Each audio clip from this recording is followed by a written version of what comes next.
Imagine telling a woman, "You probably wouldn't enjoy going out with me anyway," and watching her lean in, curious, intrigued, suddenly wanting to prove you wrong. That, my amigo, is not luck. That's reverse psychology. And when it's used right, subtly, playfully, with precision, it becomes one of the most seductive psychological weapons a man can master. Not because you're trying to manipulate, but because you're making her think. You're challenging her mind, interrupting her pattern, and forcing her to emotionally invest in decoding you. And when a woman starts to wonder why you're not acting like every other guy she's used to, that's when the game flips. That's when she starts chasing. In this video, you're going to learn how to use reverse psychology in attraction, not as some corny mind trick, but as a sophisticated form of masculine communication. I'm going to break down how it actually works in the female brain, what common mistakes to avoid, and how legendary seducers like Mystery, Robert Greene, and even ancient Stoic thinkers used forms of indirect influence that echo this exact principle. But we're not going to talk about it in theory. I'm going to give you real examples, field-tested phrases, strategic behaviors, and even emotional triggers that make her want what you seem to resist. But before we dive in, I need to warn you, this isn't for the guy who needs constant validation or approval. Reverse psychology requires inner control. You have to be willing to let go of outcomes to become unpredictable. Most men lose power the moment they show too much desire. You, on the other hand, are going to learn how to plant desire in her mind without looking like you're trying to. That's where the real seduction begins. Let's start with something most men don't realize. The more you pressure a woman, the more she resists. It's psychological reactance, a concept studied in depth by Jack Brame in the 1960s. He discovered that when someone feels their freedom to choose is being limited or taken away, they instinctively push back to regain it, even if they didn't care much in the first place. This is crucial in attraction. When a man comes off too available, too eager, or tries to convince a woman of his worth, she feels cornered. That's when her instinct is to pull away, even if she was initially interested. Now here's the twist. If instead of trying to win her over, you subtly plant the idea that you might not be convinced about her, everything changes. You trigger her competitive nature. You spark her curiosity. She starts wondering, wait, why isn't he chasing me like the others? And that, my friend, is the crack where desire starts to grow. Let me give you a real example from a coaching client. He was on a date with a woman who clearly had a lot of options. Men were constantly messaging her, commenting on her photos, you name it. Instead of trying to impress her, he casually said, "You know, I don't think we'd get along in the long run. You seem a bit too sweet for the kind of mischief I usually bring." And he smiled. Playful, confident, detached. Her response? She leaned forward, locked eyes, and said, "You don't know me." That night didn't end with just drinks. Reverse psychology isn't about being cold or manipulative. It's about giving her the freedom to choose you by showing that you're already complete without her. That paradox is magnetic, because women are drawn to men who can live without them but choose not to. And it's not just modern seduction coaches who understood this. Even Niccolò Machiavelli, in The Prince, talks about the power of indirect influence. He says, "The promise given was a necessity of the past. The word broken is a necessity of the present." What does that mean in this context? It means that power isn't about saying what they expect. It's about moving unpredictably, making people guess, keeping them slightly off balance. That tension, of not knowing where they stand with you, is intoxicating, because certainty is boring. And seduction lives in the tension between certainty and mystery. Now, let's go even deeper. Reverse psychology works best when it's layered beneath emotional calibration. You can't just say the opposite of what you mean and expect it to land. The key is to understand her values, her ego, her desire for validation, and then speak in a way that gently subverts them. If she's used to hearing compliments about her looks, compliment her mind instead, or even tease her about being too normal for your lifestyle. If she thinks she has you figured out, say something like, "You probably think you know me already, don't you?" That little challenge makes her want to prove she doesn't. And in trying to decode you, she gets hooked. It's the same tactic great copywriters use: create a curiosity gap. Give just enough to ignite interest, then hold back. Let her imagination do the work. Remember, seduction is rarely about giving. It's about withholding just enough to make her crave more. And here's a principle you need to burn into your brain. What you resist, she desires more. If you don't immediately validate her beauty, her text, her effort, she begins to seek your approval without even realizing it.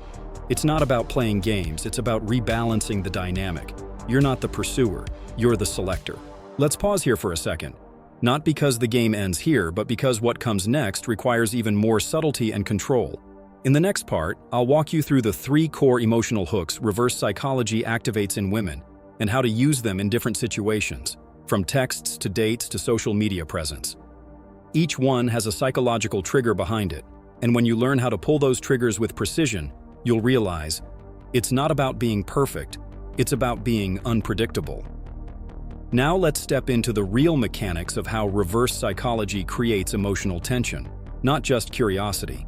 Because tension is where attraction breathes. A woman may be entertained by confidence, impressed by your looks, even flattered by your charm, but if there's no tension, there's no pull. Reverse psychology works because it creates a subtle internal conflict in her.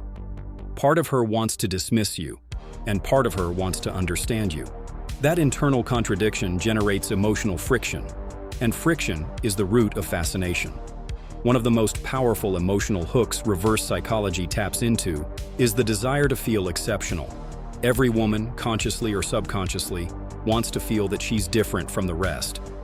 When you make a comment that implies she's not special, without insulting her, you awaken a challenge. For example, telling her something like, "I bet you say that to every guy," or "You're probably not the kind of woman who'd survive a night out with me," triggers her instinct to prove that she's not like the others. That's not arrogance, it's bait. And if you deliver it with playful charm, not arrogance, it becomes irresistible. But let's go further. Reverse psychology also uses a concept that psychological researchers call contrarian suggestion. This happens when you introduce an idea not by stating it directly, but by suggesting its opposite. Let's say you're messaging her and she says something teasing, expecting a flirty compliment back. Instead, you say, "Honestly, I'm not even sure you're my type." What does that do? It doesn't push her away. It makes her wonder. She starts asking herself, "Wait, what is his type? Why wouldn't I be it?" And suddenly she's emotionally invested. Not because you pushed, but because you pulled back. This taps into the same neurological pathways that make gambling addictive. Variable reward systems, where we sometimes win and sometimes don't, create deeper levels of anticipation than predictable ones. And when you use reverse psychology right, that's exactly what you're doing. You're making her chase the emotional reward of your approval, but without handing it to her too quickly. Here's a more subtle example used in advanced seduction. On a date, she asks, "So what are you looking for?" Instead of saying something generic like, "a connection," try this. "Honestly, I'm not really sure yet. I haven't met anyone who made me want to figure that out." What you've just done is twofold. You've withheld validation and set a high standard. You've implied she's not there yet, but she might be if she earns it. That's reverse psychology in its most refined form. And it doesn't sound manipulative. It sounds like a man who knows his worth. This is a concept Neil Strauss explored in The Truth, his brutally honest follow-up to The Game.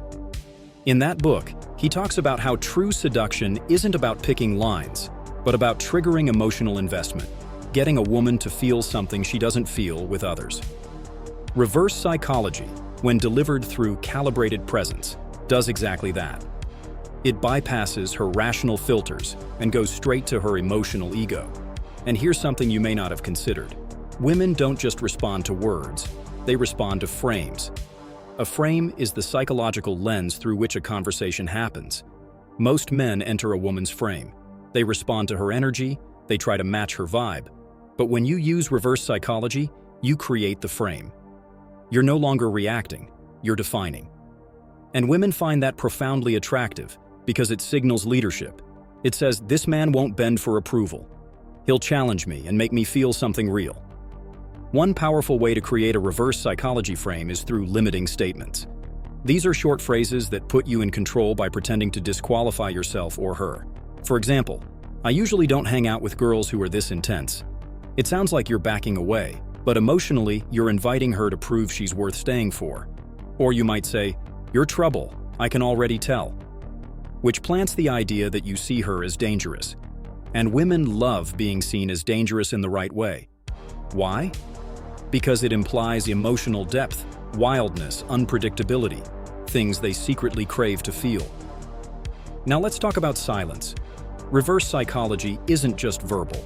Sometimes the absence of reaction is the biggest trigger. If she texts something playful and you don't respond right away, or you respond with something unexpected like, haha, you're funny, and nothing more, she feels that absence. That microdose of indifference hits her ego. And if you've already built intrigue, she'll start questioning herself, seeking a response, leaning in. Silence, used sparingly and purposefully, is a master-level reverse psychology move. But you can't fake it. You have to feel that detachment. That's why all of this hinges on your inner state. If you're using reverse psychology to get a reaction, it's neediness in disguise. But if you're using it because you genuinely don't feel the need to impress, it becomes power. Real masculine power is rooted in non-attachment, in being unshakable. That's what creates the gravitational pull. So if you're listening to this and thinking, how do I practice this without sounding like a jerk or a player? Here's your answer. Start by watching her reactions, not her words. See how she responds to subtle disqualification. Pay attention to when she leans in or gets quiet. And when you notice she's unsure of what you're thinking, don't rush to clarify. Let the silence work for you. Let the uncertainty create heat.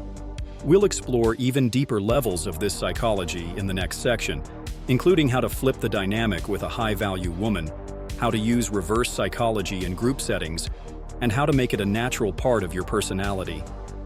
This isn't about acting. It's about becoming the kind of man whose words carry weight because he doesn't throw them around. Now let's go beyond the individual interaction and look at how reverse psychology functions in broader social dynamics. Because true attraction isn't built in a vacuum. It's reinforced by how others perceive you, how you position yourself in social circles, and most importantly, how she sees you being perceived. This is where social proof and psychological contrast come into play. When you use reverse psychology in the presence of others, especially when you're around other women, it amplifies its power exponentially. For example, imagine you're at a party and she tries to flirt with you in a playful way, expecting your full attention. Most men would give in, laugh, compliment her, maybe try to escalate. But a man who understands the weight of reverse psychology would deflect, maybe say something like, "You're dangerous. I'm not sure it's smart to be seen talking to you too long." And then, turn slightly away to speak to someone else. What you've just done is create public scarcity. She now feels the loss of your attention, and in a room full of people, that tension burns hotter. Robert Cialdini, in his classic book Influence, breaks this down under the principle of scarcity. People want what they feel they might lose. But reverse psychology adds an extra layer. It doesn't just show scarcity, it suggests the choice to walk away is yours. That's seductive because it sends the message, I'm available, but not for just anyone. And I'm not sold yet, not even on you. Even more advanced, try removing the need to be right. One of the most powerful reverse psychology techniques is to agree in an unexpected way. She says, "You're probably trouble," and you answer, "Absolutely," and you look like you'd fall for it too. Now you're aligning with her frame, but flipping it into flirtation. That self-assured surrender is magnetic because it makes her feel like she's walking into the trap by choice. That illusion of control is one of the most potent tools in seduction. But to really master reverse psychology, you need to become fluent in emotional pacing. This means knowing when to pull away, when to push just slightly, and when to leave her guessing. If you're always unpredictable, she'll tune out. If you're always unavailable, she'll assume you're disinterested. But if you weave availability with subtle disqualification, if you mix sincerity with playful resistance, she'll find herself stuck in a loop. Constantly reading between your lines, constantly checking her phone, constantly wondering what you're thinking. And that's the hidden power most men never access. When a woman is emotionally uncertain, she's far more open to bonding. Uncertainty creates vulnerability, and vulnerability creates desire. So instead of asking her to invest, you plant a seed of doubt about her own assumptions. You make her question if she's really got you figured out. And when she starts doubting her emotional control, that's when she starts chasing. Not because you manipulated her, but because you broke the pattern of predictability. And women don't fall for logic. They fall for patterns that disrupt logic.